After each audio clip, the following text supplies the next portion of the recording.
Adventures in Genealogy, Getting to Know Foucault and his essay Nietzsche, Genealogy, History. Section 1, Defining Genealogy. Genealogy is gray, meticulous, and patiently documentary. Foucault starts out with a phrase that looks like a definition. What does it tell us? First, we know some of the traits of genealogy. It is gray, the color of the dull, the drab, the unfestive. Genealogy is clearly not a rooftop mesa with dancing. It's meticulous, so it pays attention to details. It's patiently documentary, so we know it cites its findings thoroughly. If we, like the ancients, personify genealogy, should be a homely drudge who wears no makeup, staggering under the weight of a stack of books. Alas, the poor dear. It operates on a field of entangled and confused parchments, on documents that have been scratched over and recopied many times. So now we also know the ambiance of that spot on Olympus where the poor dear works. Her office is littered with papers. Foucault can't mean that papers are literally tangled, as one can't really tangle paper.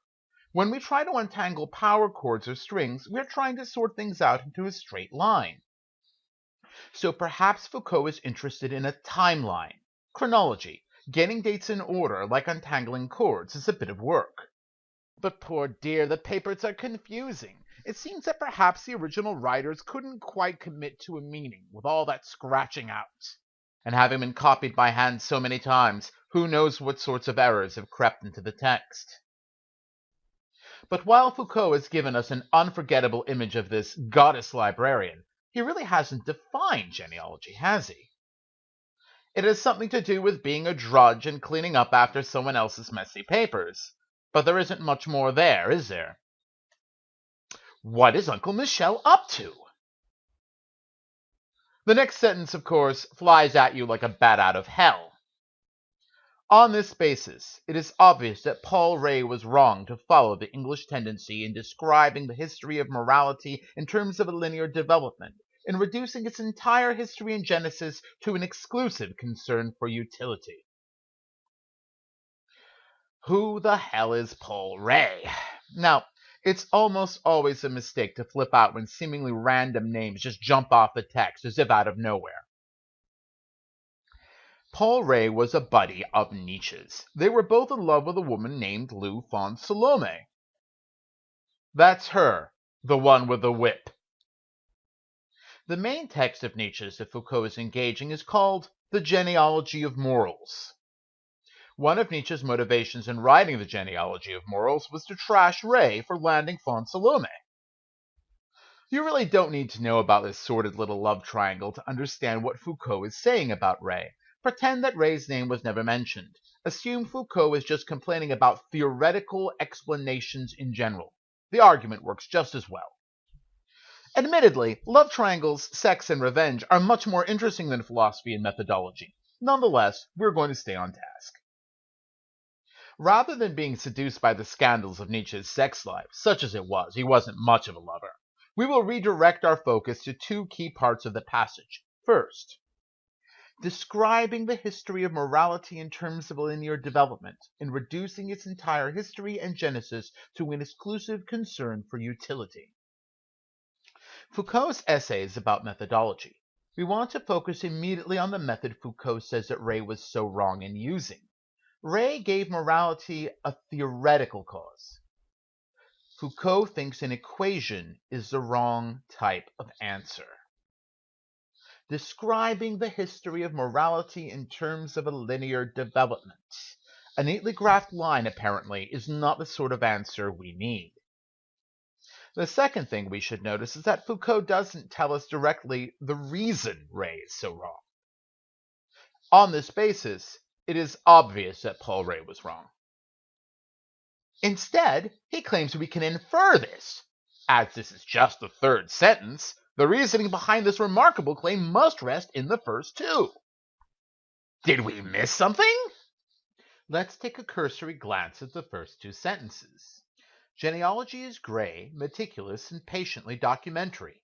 It operates on a field of entangled and confused parchments, on documents that have been scratched over and recopied many times. That doesn't seem to reveal much. How annoying. Somehow it seems that Ray is wrong because the goddess genealogy is such a drudge. Foucault used to drive me up the wall. He liked writing as if he were a stream of consciousness novelist, omitting key points but driving ever forward. He assumed you loved philosophy and that holding back these key points would work you into a frenzy of anticipation. Some readers do actually find this enticing, even sexually arousing. I have actually had to ask colleagues if they need to be left alone with the text. No joke. I don't know about you, but Foucault is definitely not my type. For those of us with less sophisticated tastes, the trick to sorting Foucault out is to keep a list of questions with the number of the page you were reading where it cropped up. Then you put the pieces of the puzzle together as you go. Keeping with the theme, it's a bit of drudgery. Sorry. Running list of questions for Uncle Michel. 1. What is the definition of genealogy? Page 139. 2. Why does the fact that genealogy is gray, meticulous, and patiently documentary make a theoretical approach that explains a phenomenon's linear development in terms of an independent variable obviously wrong? Page 139. Fortunately, though, Foucault's next line does give us a little more to go with.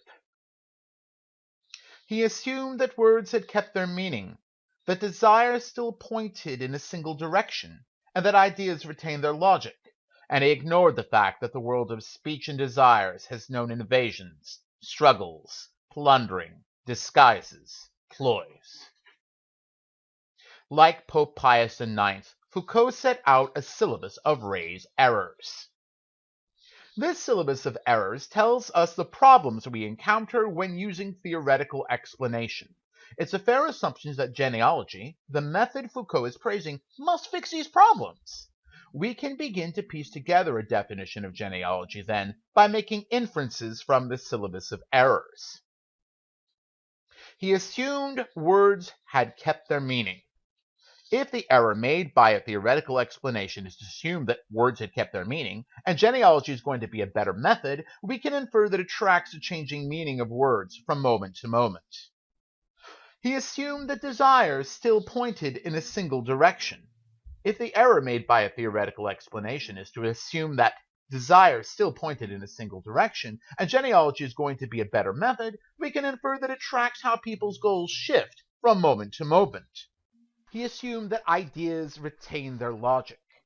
If the error made by the theoretical explanation is to assume that ideas retain their logic, and genealogy is going to be a better method, we can infer that it tracks how people's arguments shift from moment to moment. He ignored the fact that the world of speech and desires has known invasions, struggles, plundering, disguises, ploys. And this bit is the most exciting thing we've heard so far. It looks as if the world of genealogy is a veritable hotbed of intrigue. Could it be that our drudge has a more interesting nightlife than we might imagine? Let's make a convenient table to summarize these facts that we have inferred about genealogy by reading through Foucault's syllabus of errors. On the left, theoretical approaches. On the right, genealogy. Theoretical approaches assume words keep their meaning. Genealogy tracks the specific and changing meaning of words from moment to moment. Theoretical approaches assume desires point in a single direction. Genealogy tracks people's shifting goals from moment to moment. Theoretical approaches assume that ideas had retained their logic.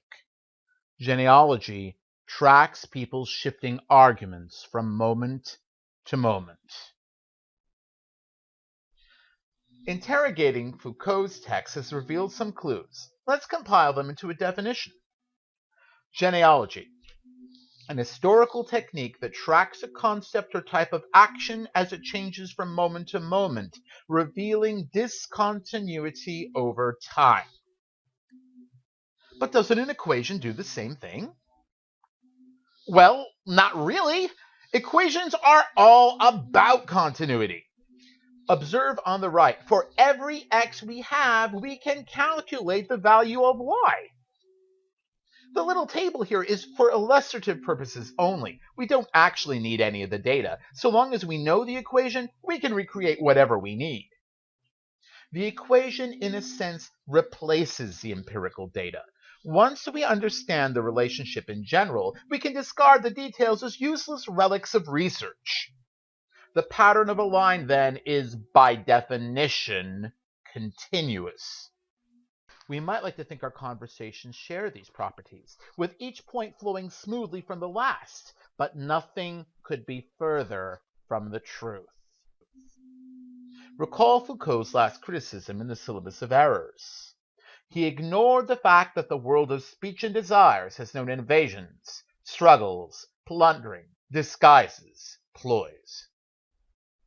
Conversations are not like equations. An equation measures a consistent relationship. As x changes, we can see and predict how much y will change. Conversations, in contrast, are much more complicated, dramatic affairs. Conversations are contests involving many different wills, each with its own agenda. There is no single causal variable. Moreover, how often is anything ever resolved in a single conversation? There can be a great deal of drift between one conversation and another, especially when new, different voices join in. Some of the drift is a result of chaos and confusion, but some of it is strategic. The next sentence begins to answer our second question.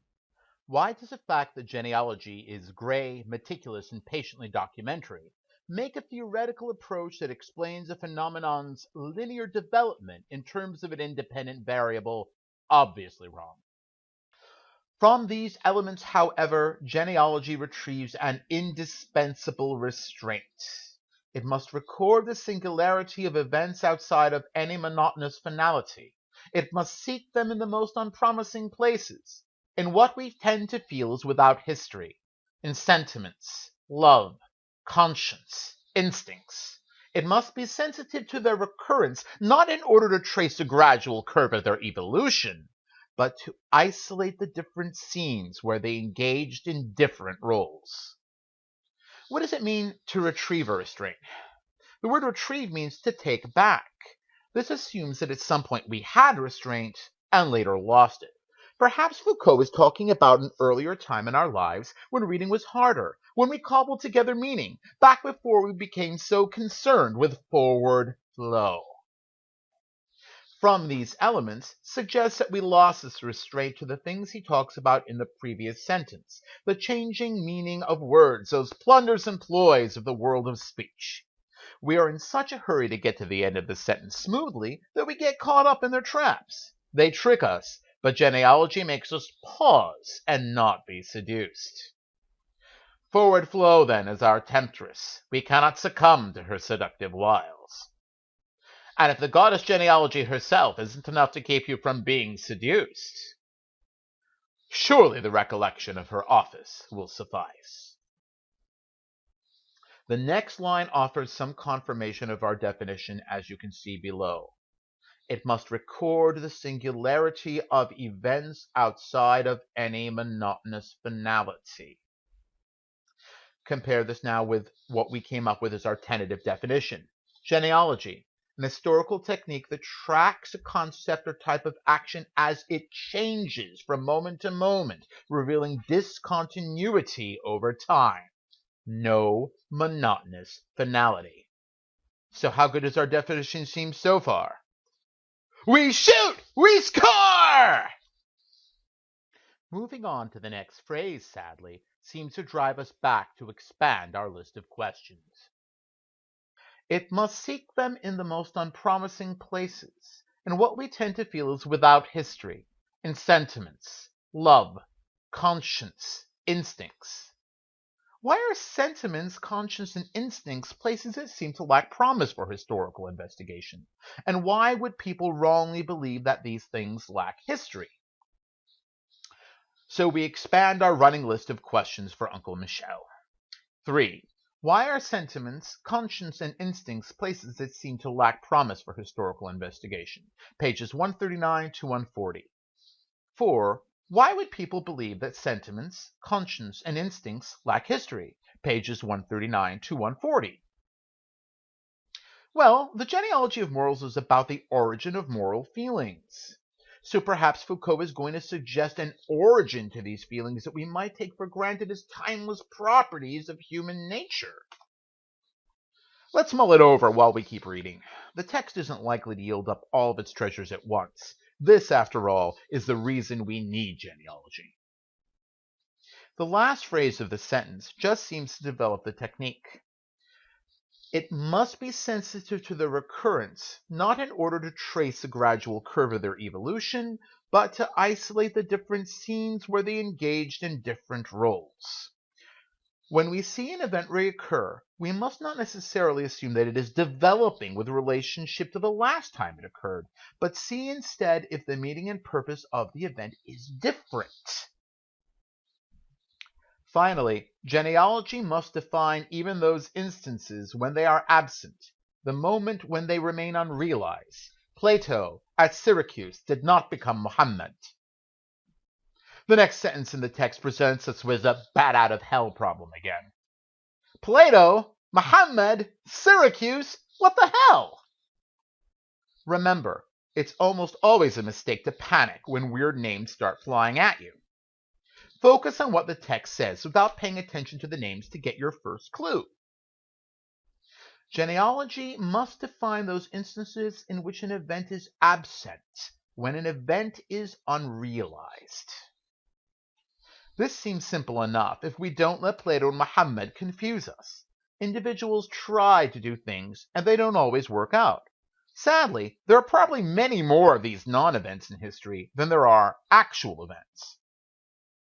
The idea, then, is we need to pay attention to those attempts that went absolutely nowhere.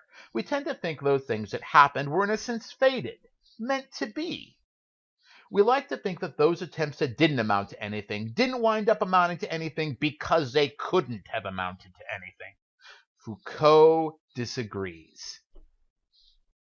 Historians like to simplify the messy reality in favor of a seamless story. Foucault is suspicious of this kind of story. Remember, an equation is not the right type of answer. Plato at Syracuse did not become Muhammad. But before moving on, let's geek out and check the history to see if our guess is correct. You've more than likely heard of the Greek philosopher Plato. He lived circa 427 to 347 BC and spent most of his life in Athens. Among the more famous of his books was The Republic, in which he argued humans would only be happy when philosophers were kings. The idea wasn't very popular in Athens. In fact, the Athenians executed Socrates, Plato's teacher, for suggesting it. It occurred to Plato, however, that he might take his show on the road. In 367 BC, he had his big opportunity. Plato went to Syracuse to tutor its new king, Dionysius II. The whole thing was a disaster. Politicians and philosophy rarely mixed. Dionysius II paid no attention to Plato and just picked fights with Plato's buddies. But surely you can agree the truth can be recreated by the repetition of a lie, Karl Rove argues to Plato. While Karl Rove was not there, one imagines that Dionysius II and his friends had many similar arguments. Disgusted, Plato packed up and went back home to Athens. The political life of the prophet Muhammad, 570 to 632 AD, really couldn't have been more different. True, initially he did have some trouble convincing the people in his native Mecca to become Muslim. In 622 AD, however, he packed and moved to a town named Medina where people were more receptive. By his death, his forces had already captured Mecca and most of the Hijaz. In fact, the Muslims kept expanding for the next 100 years until they were finally repulsed by the Franks in 732 at the Battle of Poitiers, by which time they had conquered all the territory between Spain and India. Plato at Syracuse did not become Muhammad. Plato's trip to Syracuse was a political dead end. Muhammad's trip to Medina, in contrast, founded an empire. Were we right then? We shoot! We score!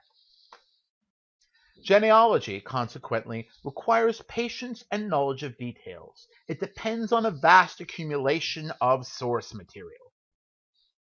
Now we can begin to see why the goddess genealogy's office is such a mess. Conventional history wants a neat and tidy story. Y equals 7 because X equals 3. All the other details are a distraction. The goddess genealogy sees the details as the whole point of the exercise. Its cyclopean monuments are constructed from discrete and apparently insignificant truths and according to a rigorous method. The details are the point. These little things, if measured properly, are really vast, detailed constructions. Just as the Cyclops was a giant, the mental constructions, these monuments that we so readily gloss over, are in reality huge and vastly complex. They cannot be the product of large and well-meaning errors.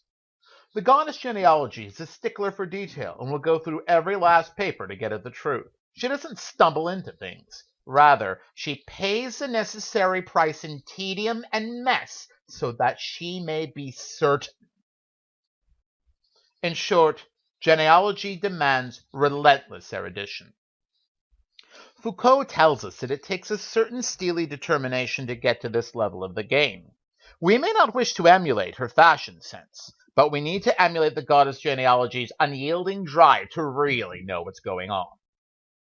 Genealogy does not oppose itself to history as the lofty and profound gaze of the philosopher might compare to the mole-like perspective of the scholar. On the contrary, it rejects the metahistorical deployment of ideal significations and indefinite teleologies. The next passage starts out as more of the same. Genealogy does not oppose itself to history as the lofty and profound gaze of the philosopher might compare to the mole-like perspective of the scholar. We aren't going to skip the drudgery of the details, seeking instead a handy equation that just gives us the answer.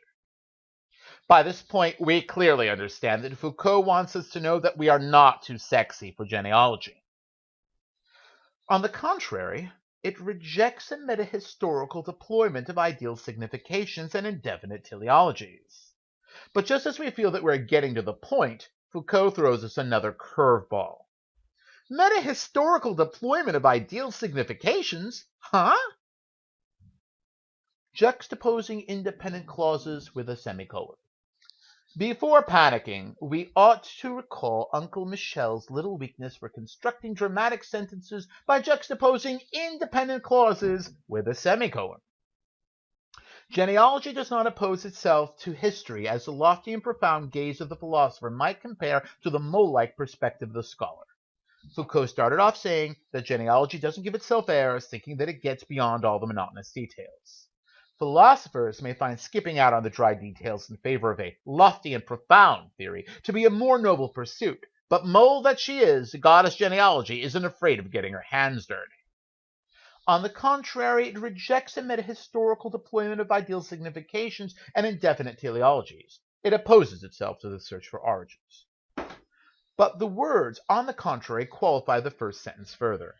The goddess genealogy is so far from the grandeur of theory that she rejects a metahistorical deployment of ideal significations and indefinite teleologies. So, while we still have no idea what that means, we can at least infer that it's something naughty that philosophers do. Naughty, naughty philosophers! If we're to balance this equation on both sides of the semicolon, we need some definitions. My friends and yours at OED can be of some use to us here. With complex terms, word order isn't always our ally. Let's start with the nouns. Signification, a thing, event, action, etc., which is significant or expressive of something. That which is signified by something, meaning, import, implication. A sign. Well, this is a sign. It's helped me very frequently. But sometimes signs are a bit of a bigger deal. A signification is a sign, that is, something that expresses meaning at any level, whether basic or profound. but we are interested in ideal significations. So let's look that up. Sadly, however, this has mixed results. The adjective ideal signifies either 1. Existing as an abstract idea or archetype relating to or consisting of ideas in the Platonic sense, or 2. Conceived or regarded as perfect or supremely excellent in its kind, answering to one's highest conception. So are we talking about signs that are archetypical and abstract, or signs that are dreamy and cool? No worries, we don't need to commit yet. We'll skip to the next noun and keep looking for clues. Teleology, an assumption that human action is oriented toward a specific, inevitable historical end. Like Marx, then, our naughty philosophers believe that there is an end of history. Moreover, our naughty philosophers like their teleologies to be indefinite. There's an inevitable, inexorable end coming, to be sure, but they can't be bothered to tell us exactly what it will be. They revel in vagueness. How annoying. Sadly, understanding that naughty philosophers' teleologies are indefinite doesn't really tell us if their ideal significations are abstract meanings or the niftiest meanings ever. My instinct is to think it may be more abstract meanings simply because that sounds a little more uncritical and goes along with the vagueness of the teleologies. So let's try that provisionally. We can always go back and try it the other way if things don't work out. Remember, we're puzzling this out. It isn't supposed to just come together on the first reading. Oh, come on! What would be the fun in that? Deployment. But our naughty philosophers don't merely reflect on these abstract meanings and vague ends of history. They deploy them. Deployment, the spreading out of objects such as troops so as to form a more extended line of small depth. So just as you thought it was safe to go back into the cafe, naughty philosophers have deployed their ideal significations and indefinite teleologies in covert, daring operations. But what can they be up to?